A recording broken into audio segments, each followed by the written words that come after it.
Hey guys, what's baking? Chris here with Adam. It's Sunday and Adam is over. And today we're going to do something a little bit different and talk about WWE. We're going to talk more specifically about our top 5 favorite WWE superstars of the Attitude Era. So that's what we're here to talk about today. So we'll see you guys in just a moment.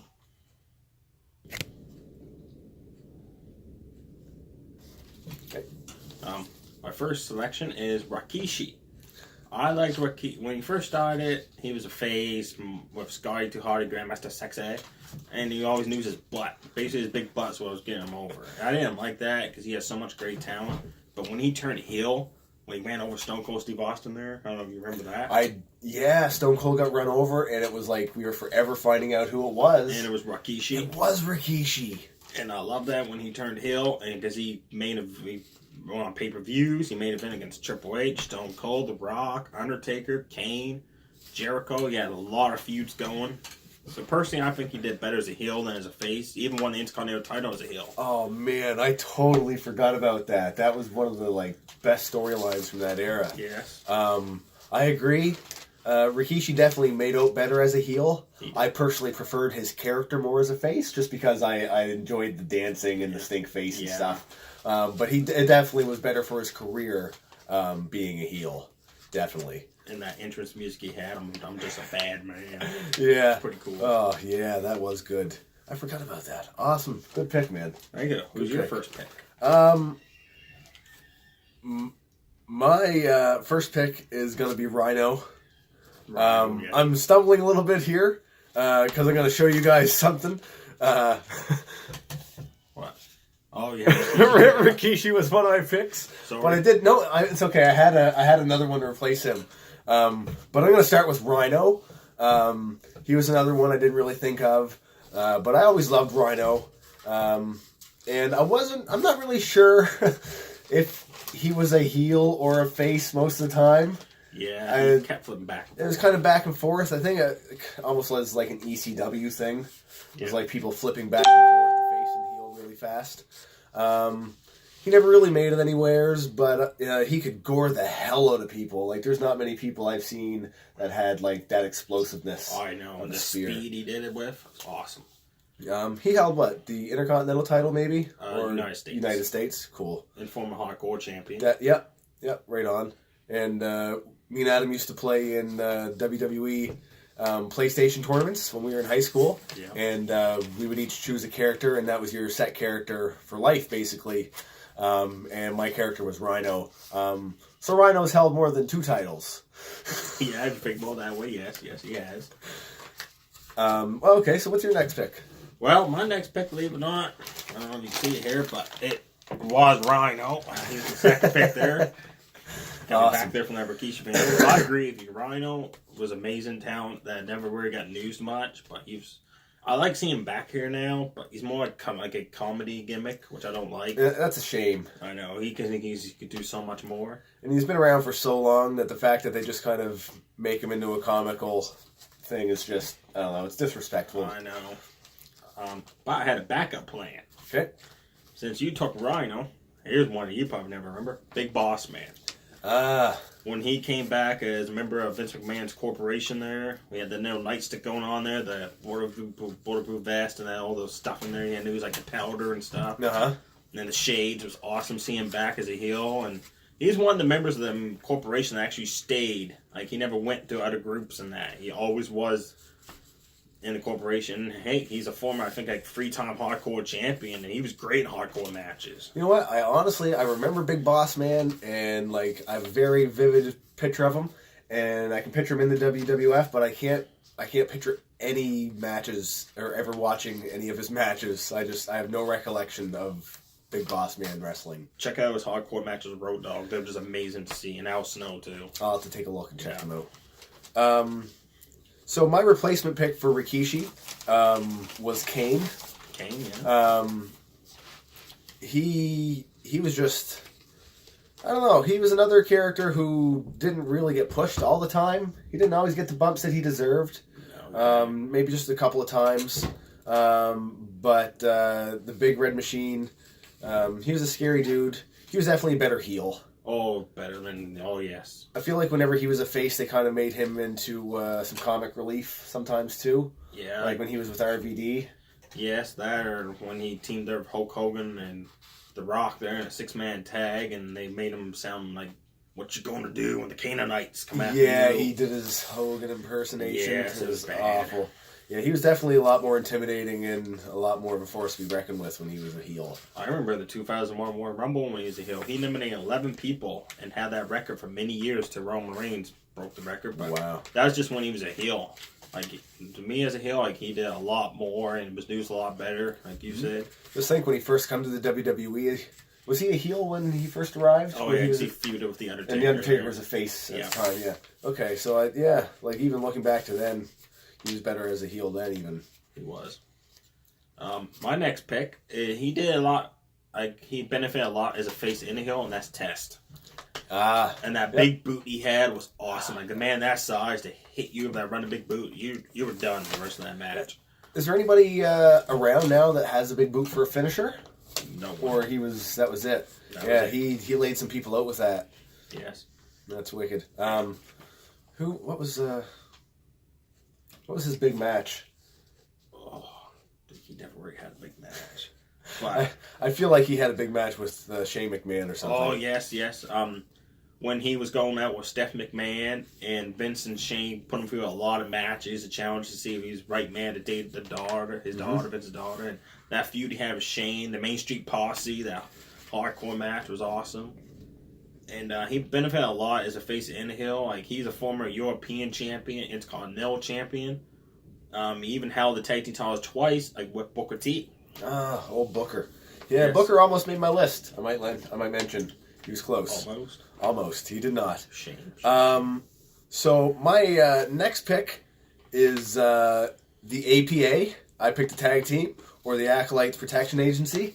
And I like them more as a face. I don't ever really... I'm sure they were heel, but my biggest memories of them were being as a face. Like their Bar Brawl with Billy and Chuck, I think. That was hilarious. They were an amazing tag team, Farouk and Bradshaw. Farouk would come out and he'd be like, damn. And the clothesline from hell was a crazy move. Farouk did, what was his finisher, the pump handle slam? Yeah, like a Dominator type of move. Oh, yeah, the Dominator. He'd pick him up and slam down. Okay, I remember. They've definitely had their share of tag team titles. Yeah. I remember they got broken up when they split the roster. Yeah, their brand split there. Farouk ended up on SmackDown, and Bradshaw ended up on Raw. Yeah. That was kind of the beginning of Bradshaw going into his new persona, I guess, wasn't it? Yeah, on Raw he was mostly Bradshaw, but later on in the years when he went to SmackDown, he was known as JBL. Yeah, and the milk cabinet. He went by his full name, like John Bradshaw Layfield. Held the WWE Championship for quite a long time, actually, like almost a year, I believe. And I guess I enjoyed him more as a heel, or as a face with APA, but as a singles superstar, he really exceeded as a heel, eh? Oh, yes. Right. I remember them as the Acolytes back in the Attitude Era. Yeah. With the tattoos like they had going on there, and they just destroyed everybody. Yeah, they were definite powerhouses.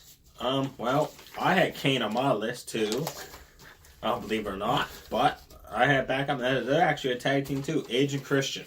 Nice. I liked them as a face. They were a lot more comical, which I loved. And the skit they had of Kurt Angle was, oh my good God. I remember that one time when Kurt Angle had like pictures up and he was like looking at him and there was stuff written on the back. I'm like, you suck. Yes, it's true.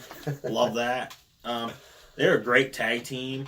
Those TLC matches with the Hardys and Dudleys were awesome. But I actually prefer them better as heels, because they did a lot more with them when they were heels. Mm-hmm. Check out the Edge Christian show if you haven't already, because that's a pretty neat show too. I've seen a couple clips. It is pretty good, you guys. Yeah. I remember my biggest memory of Edge and Christian is when Edge won the King of the Ring. I remember that. And he betrayed Christian. No, Christian betrayed Edge because of his jealousy. Yes. And it was a turn that I never seen coming. I mean, I guess you could... No, I just didn't see it coming. They could never throw a twist at me like that now that wouldn't be predictable. And I remember when the Alliance was around, when Edge and Christian were a tag team again, and Christian set it up that, like they said that their mother, I think, was an accident, and he actually betrayed Edge and attacked him and joined the Alliance. Like, I didn't see that coming. Oh, either. yeah. No, neither did I.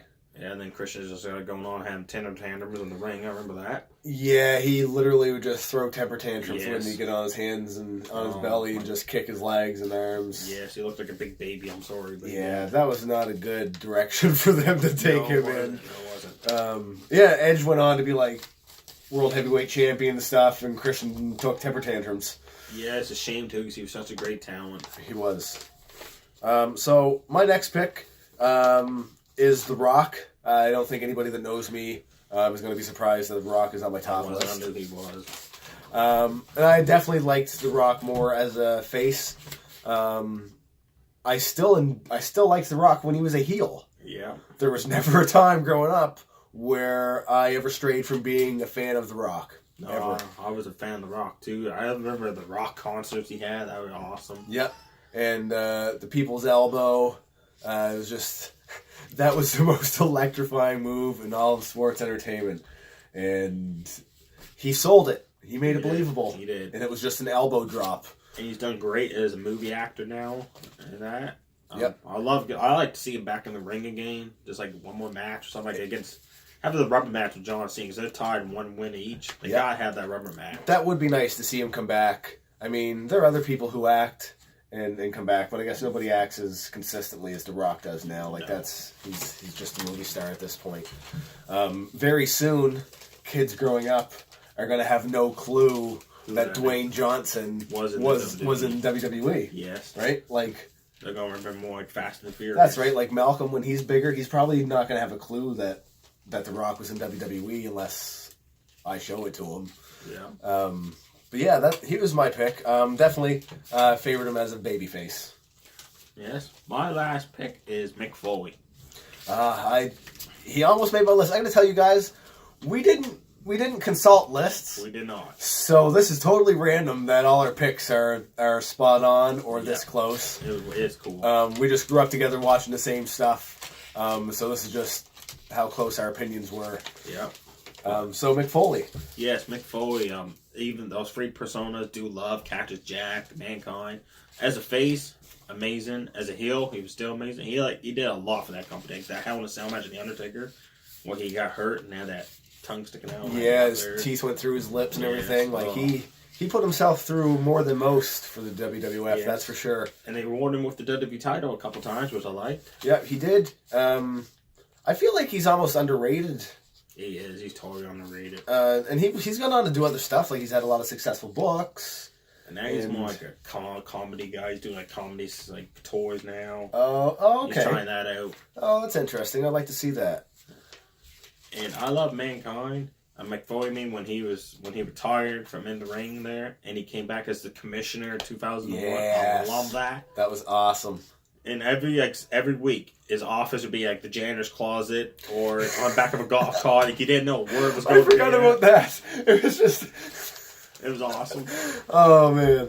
That's gold. I totally forgot about that. But, he always picked on Edge Christian, too. I remember that. He did, didn't he? A lot. And Kurt Angle, he picked on Kurt Angle a lot, too. Kurt Angle was a crybaby back then, like with the cowboy hat. Yep. Okay. That's actually going to lead into my last pick, which is Kurt Angle. There you go. And specifically Kurt Angle as a heel, when he would walk around with the little cowboy hat, which was like the size for a toddler on a full-grown man's head, bald man at that time even, I think. Yeah. No, he had hair. Did he have hair still? Yeah. And he had a little banjo that he would play, and he was stuck right up Vince McMahon's butt, and he was always trying to befriend Stone Cold, who just couldn't stand him. I know. Oh man, yeah. I really liked Kurt Angle as a heel though. Even though he was a lot of comic relief when he got into the ring, yes, he was still business. They didn't make him goofy in the ring. He was still pretty serious. Like as soon as that bell rung, it was like a complete switch. Yeah, just like Saturn. Was it Saturn? That Perry Saturn. I remember him, yes. Who had like a thing when the bell rang. a switch would turn. No, that's Festus. Festus, okay. Yeah. Festus, he's still around now, which is sad, but more independently. Thank God. But yeah, guys, that's our top 5 picks. Yes. Let us know if you'd like to do some more Attitude Era stuff. That's about all I'm good for is Attitude Era things because you're trying to get back in. You're trying. I've been trying to get back into it. So keep with me, and after a while, I should have a hang on the new superstars and stuff. But right now, I don't know. But yeah, let me know down in the comment section if you guys like to see some more wrestling vids for me and Ad. Yes. And give the video a big thumbs up, and click this notification bell. Click that notification bell and the subscribe button. Mm-hmm. And don't forget to stay tuned for the next video. And hopefully we'll have another collab coming here soon. Yes. So for me, guys, that's it. I love you all. And until next time, stay crispy.